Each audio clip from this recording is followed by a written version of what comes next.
Without Katie, you couldn't get your target score. GTF 공부하시는 분들도 알아들을 수 있나요? 네. 이거 GTF에 나오는 문법이에요. 문법만 하셔도 32점이 나와요. GTF에서는 7가지만 공부를 하시면 좋으면서도 안 좋은 거 같아요.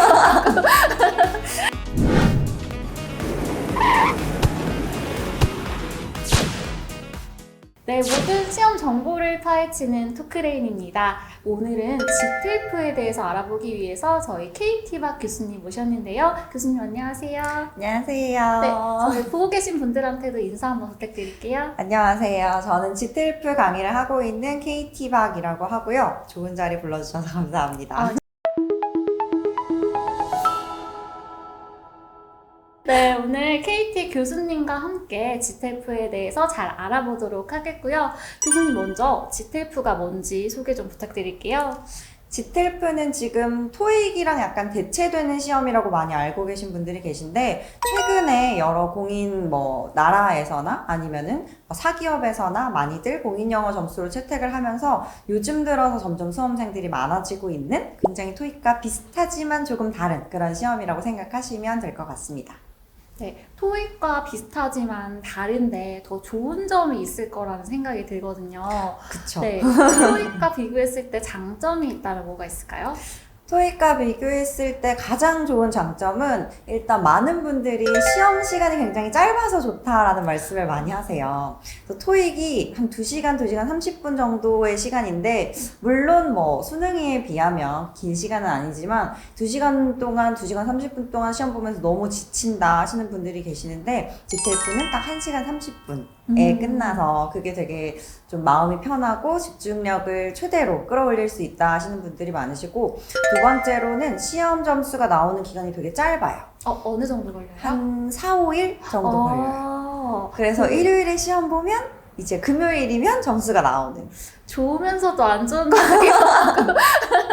그쵸? 네. 근데 가장 토익이 짜증나는 점이라고 막 말씀하시는 게, 이거 그 다음 시험 점수가 어떻게 나올지 몰라서 네. 내가 이걸 다음 시험을 준비를 해야 할지 말아야 할지. 그걸 잘 좀 모르시는 분들이 네. 계시는데, GTF는 빨리 나오니까 이번에 이제 졸업했구나, 혹은 네.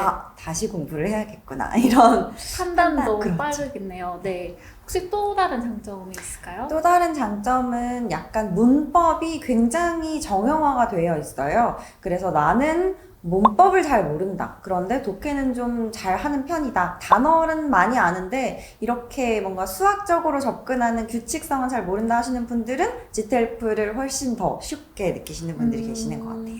그런 분들 외에도 혹시 GTF 공부를 추천하고 싶은 대상이 있을까요? GTF를 이제 처음에 되게 많이 고민을 하세요.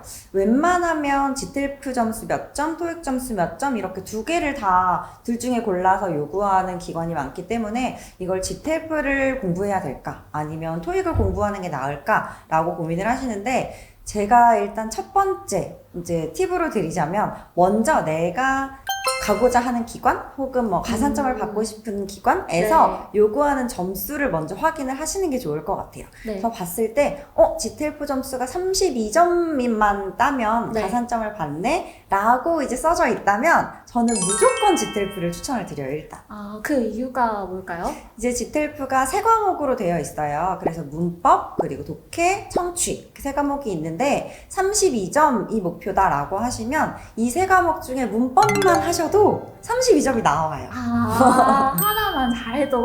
그렇죠. 네네. 근데 아까 말씀드렸다시피 문법이 정말 쉬워요. 토익이랑 비교했을 때는 토익이 거의 한 50개 정도의 문법 사항들을 물어보는 시험이라면 GTF에서는 7가지만 공부를 하시면 항상 나오는 패턴대로 문제가 나오기 때문에 네. 단기간에 점수를 내실 수 있는 시험입니다. 또 토익 같은 경우에는 물토익, 불토익 부를 정도로 좀 상대평가기 때문에 그 달에 따라서 좀 내 성적이 잘 나올 수도 있고 못 나올 수도 있잖아요. 근데 GTF는 이런 단점이 없는 걸로 알고 있어요. 네, 맞아요. GTF는 절대평가이기 때문에 내가 맞춘 점수만큼, 내가 맞춘 문제의 개수만큼 점수가 나오고 남들이 잘 보든 못 보든 아무런 상관이 없는 시험이에요. 7가지, 문법 7가지만 공부하면 되는 정말 이렇게 좋은 시험이 있어요. 그래서 이제 이 시험을 이제 준비해야 될 사람들이 좀 있으실 텐데, 공부를 그러면 어떻게 하면 좋을지 방법을 알려주시면 좋을 것 같아요. 네. 이제 나는 GTLP를 처음 시작한다라고 하시면 일단 저는 처음에 단어부터 시작하시라라고 말씀을 드려요. 왜냐하면 단어가 토익보다는 좀 어려운 편입니다. 말씀드렸다시피 문법은 굉장히 쉽지만 독해가 좀 토익보다는 어려운 편이기 때문에 내가 32점 목표다라고 한다면 말씀드렸던 것처럼 단어를 하실 필요가 없지만 만약에 45점 목표나 65점 목표다라고 하신다면 처음 시작은 단어부터 함께 시작을 해주셔야 되고요. 그리고 순서를 정하셔서 공부를 하셔야 돼요. 첫 번째는 무조건 문법. 무조건 문법. 문법을 끝내고 그 다음이 독해. 그리고 청취. 이 순서대로 공부를 하셔야 되는데, 왜냐하면 이게 약간 그런 블럭 쌓기처럼 이 밑에가 안 되면 위에 걸 아무리 시간 투자를 해도 점수가 오르지 않는 아이들이기 때문에 문법이 완벽하게 끝나고 그 다음 독해, 청취 순서대로 공부를 해주셔야 되고요. 문법이 말씀드렸다시피 7가지만 하면 되기 때문에 책에서 설명해주는 것만으로도 충분히 내가 배우고 이해하고 문제 풀면 정말 다 맞네? 라고 할 수 있을 정도로 빨리 끝내시는 분들은 일주일 안에 문법 다 끝내시고 좀 오래 걸리시는, 나는 정말 노베이스예요. 저는 뭐 20년 넘게 영어를 해본 적이 없어요 하시는 분들도 최대 한 달이면 문법은 완벽하게 끝내실 수가 있습니다. 그리고 이제 그 다음 단계가 독해. 인데 독해는 문제부터 풀기 시작하신 분들이 굉장히 많으신데 저는 정말 비추천드리고요. 네네. 왜냐하면 독해 시험 자체가 너 얼마나 해석을 잘할 수 있니를 물어보는 시험이에요. 그렇다는 말은 해석이 안 되면 아무리 문제 스킬을 배워도 문제가 풀리지 않습니다. 그렇기 때문에 지금까지 외우셨던 단어랑 그리고 해석 연습을 해주셔야 되는데, 해석 연습은 최대한 내가 어떤 부분이 해석이 안 되는지를 찾아서 그 부분을 이제 어떻게 해석해야 되는지를 공부하는 방법으로 접근을 해주셨으면 좋겠고, 그리고 나서 내가 어느 정도 해석이 된다. 이제 나는 아무런 문장을 갖다 줬을 때 단어 뜻만 알면 이 아이가 이 동사를 누구 목적어한테 했구나 라는 해석이 전부 다 된다라고 하면 그때 이제 독해 문제를 풀기 시작하시면 좋을 것 같아요. 그리고 또 한 가지 팁을 드리자면 독해는 절대 본문을 먼저 읽으시면 안 돼요. 그러면 뭐부터 봐야 돼요? 문제부터 읽으셔야 돼요. 그래서 문제를 보고 문제가 해석이 됐으면 그 부분을 이제 본문에서 찾아서 그 한두 문장에서만 선택지가 만들어져요. 근데 이걸 잘 모르시는 분들이 독해를 다 읽고 이제 요점 정리를 하세요. 단락 1은 무슨 내용이고 단락 2는 무슨 내용이고, 근데 그런 거 문제 푸는데 아무런 소용이 없기 때문에 무조건 문제 위주로 접근을 하셔야 된다라고 팁을 드리고 싶습니다. 그리고 마지막으로 청취 같은 경우는 사실상 많은 분들이 하지는 않으실 것 같아요. 대부분 65점 목표가 아니시면 청취는 건드리지 않으실 텐데, 난 65점 목표다 라고 하시는 분들은 일단 첫 번째 독해가 끝난 뒤에 청취 공부를 시작을 하셔야 되고, 그리고 청취 공부는 일단 쉐도잉이라는 내가 따라 말하는 방법이 있어요. 근데 그게 굉장히 힘들지만 그것만 이제 청취 능력을 이제 향상시켜 줄 수 있는 방법이기 때문에 이 쉐도잉이라는 훈련을 하시면서 동시에 또 한 가지 팁을 드리자면, 우리 선택지를 분석하는 연습을 먼저 해보시면 그래도 점수가 단기간에 좀 많이 오르시더라고요. 그래서 한글로 한 2-3단어 정도로 선택지들을 축약해서 오늘 무슨 소재로 청취가 진행이 되는구나, 그리고 질문은 어떤 게 나오겠구나를 미리 예측하실 수 있기 때문에 그 부분을 먼저 연습을 해보시면 좋을 것 같습니다. 네, 정말 짧은 시간이지만 정말 중요한 내용만 압축해서 지금 얘기를 해주셨거든요. 정말 뭐 점수가 32점까지만 맞으면 되는 분들은 문법에 집중해서 학습을 하면 좋을 것 같은데, 일주일 만에 또 학습이 가능하다고 하고 또 이 교재도 있잖아요. 맞아요. 일주일 만에 끝내는 GTF 문법이라고 해서 저희 교수님께서 직접 쓰신 네. 교재고 이 교재에는 무료 강의도 올라오죠. 네, 맞아요. 네네. 시대에도 유튜브 채널에 들어오시면 무료 강의도 있어요. 그래서 그거 보시면서 일주일 안에 문법 끝내시고 이제 GTF 도전을 해보시면 좋을 것 같아요. 또 이제 교수님의 얘기를 듣다 보면 교수님 강의가 되게 궁금해지시는 분들도 많을 것 같아요.